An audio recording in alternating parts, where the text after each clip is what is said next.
সম্মানিত দর্শক শ্রোতা, আপনারা জানেন যে শেখ হাসিনা ৫ই ফেব্রুয়ারি কিছু অনলাইনে বক্তৃতা দেওয়ার কারণে তিনি দেশবিরোধী, রাষ্ট্রবিরোধী এবং দেশের জনগণ বিরোধী কিছু কথা বলার কারণে দেশের মানুষ অত্যন্ত ক্ষেপে গিয়েছিল এবং ছাত্র জনতা ক্ষেপে গিয়ে তার ৩২ নম্বরের বাড়ি ভেঙে চুরে গুড়িয়ে দিয়েছে এবং সাথে, সাথে আওয়ামী লীগের অন্যান্য নেতাকর্মীদের যে বাড়িঘর আছে সেগুলো সারা বাংলাদেশে এগুলো ভেঙে গুড়িয়ে দিয়েছে। তো তারই ধারাবাহিকতা অনুযায়ী গাজীপুরে সাবেক যে মুক্তিযোদ্ধা মন্ত্রী ছিলেন মোজাম্মেল হক, তার বাড়িতে ভাঙতে গিয়েছিলেন ছাত্র জনতা। ভাঙতে যাওয়ার কারণে সেখানে আওয়ামী লীগ এক প্রতিরোধ গড়ে তোলে এবং প্রতিরোধ গড়ে তোলার কারণে সেখানে শোনা যায় যে ৩ জন মানুষ পর্যন্ত মারা গিয়েছে। তাই এটা এখন এই আওয়ামী লীগ পালিয়ে বেড়াচ্ছে, তার ভিতরেও তারা এত বড় শক্তি বা এত বড় সাহস পায় বাংলাদেশের ভিতরে এখনো এই সন্ত্রাসী করার, এটা সত্যি একটা চিন্তার বিষয়। যার কারণে এখন যেটা হয়েছে যে এত বড় সাহস তারা পেয়েছে, তাই সরকার একটু নড়ে চড়ে বসেছে। কারণ সরকারের প্রতি মানুষের আকাঙ্ক্ষা ছিল অনেক আগে থেকেই যে মানুষ চেয়েছিল যে একটি চিরুনি অভিযান করুক। চিরুনি অভিযান করে আওয়ামী লীগের দুষ্কৃতিকারী যারা আছে, টাকা পাচারকারী, হত্যা, সন্ত্রাস, নির্যাতনের সাথে, গণহত্যার সাথে যারা জড়িত ছিল তাদেরকে যাতে খুব দ্রুত গ্রেপ্তার করা হয়, এটা মানুষ চেয়েছিল অনেক আগে থেকে। কিন্তু সরকার এতদিন কিছুই করে চুপ ছিলেন। কিন্তু এখন সরকার নড়েচড়ে বসেছেন গাজীপুরের ঘটনার উপর ভিত্তি করে। তাই সরকার এখন যেটা করছে, একটি অপারেশন অর্থাৎ অভিযান শুরু করছে। তার নাম দিয়েছে অপারেশন ডেভিল হান্ট। অর্থাৎ ডেভিল হান্ট হচ্ছে শয়তানকে আক্রমণ করা, শয়তানকে ধরা, শয়তানকে খুঁজে বের করা, শিকার করা, শয়তানকে শিকার করা, এটাই বোঝা যায়। তো এখানে যেটা বলেছে যে আ দেখি স্বরাষ্ট্র উপদেষ্টা যিনি আছেন তিনি কি বলেছেন। এই ডেভিল হান্ট অলরেডি শুরু হয়ে গেছে এবং সারা বাংলাদেশে চিরুনি অভিযান দিয়ে এই স আওয়ামী লীগ যারা আছে তাদেরকে ধরতেছে এবং এটা অব্যাহত আছে, এটা চলতে থাকবে। এবং কতদিন চলবে এটা, সেটার বিষয়, সেটা নিয়ে হচ্ছে প্রশ্ন। কতদিন চলবে এবং কারা এর আওতাধীন আসবে, কারা ধরা খাবে, কাদেরকে ধরবে, এগুলা নিয়ে হচ্ছে প্রশ্ন। সেই বিষয়ে যা বলেছে স্বরাষ্ট্র সচিব, স্বরাষ্ট্র উপদেষ্টা, এখন আমরা একটু জানি।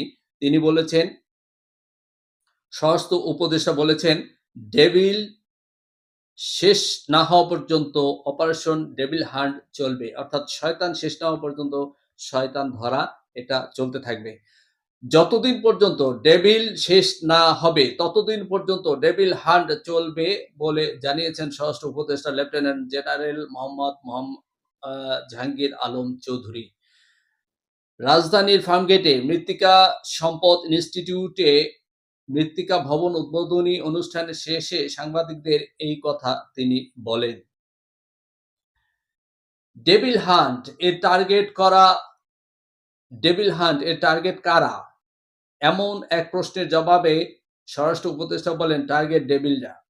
অর্থাৎ ডেভিল হান্ট যে সরকার শয়তানকে শিকার করা, এর টার্গেট কারা? এই যে অপারেশন বলছে, শয়তান যারা তারাই এর টার্গেট। ডেভিল মানে কি? শয়তান হলে তো টার্গেট হয়। এখানে প্রশ্ন করছে সাংবাদিক, ডেভিল মানে কি? শয়তান হলে তো টার্গেট হয়। যারা দেশকে অস্থিতিশীল করে, আইন অমান্য করে, দুষ্কৃতিকারী ও সন্ত্রাসী, তারাই এটার টার্গেট। চিহ্নিত মাদক ব্যবসায়ী ও সন্ত্রাসীদের গ্রেপ্তার করা হচ্ছে বলে তিনি জানান।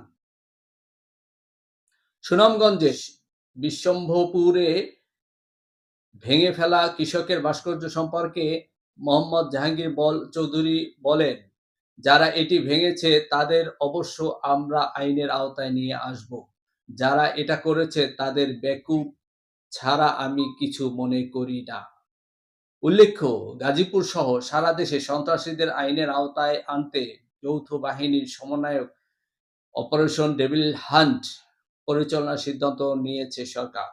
গতকাল শনিবার স্বরাষ্ট্র মন্ত্রণালয়ে আইনশৃঙ্খলা বাহিনীর এক সমন্বয় সভায় এই সিদ্ধান্ত গ্রহণ করা হয়। তা এখন সরকার শয়তানকে শিকার করার কর্মসূচি গ্রহণ করেছে।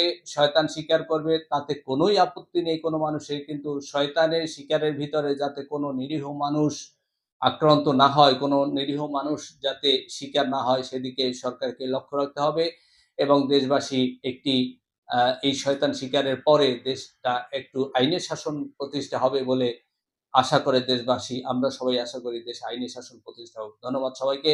আসসালামু আলাইকুম ওয়া রাহমাতুল্লাহি ওয়া বারাকাতুহু। আপনারা সবাই আমার দেশে আমার মা ইউটিউব চ্যানেল এবং ফেসবুক পেজটাকে আপনারা সবাই বেল সহ সাবস্ক্রাইব করবেন এবং আমার সাথে থাকবেন। ভিডিও গুলো লাইক দিবেন, শেয়ার দিবেন এবং কমেন্ট করবেন। ধন্যবাদ সবাইকে। আসসালামু আলাইকুম ওয়া রাহমাতুল্লাহ।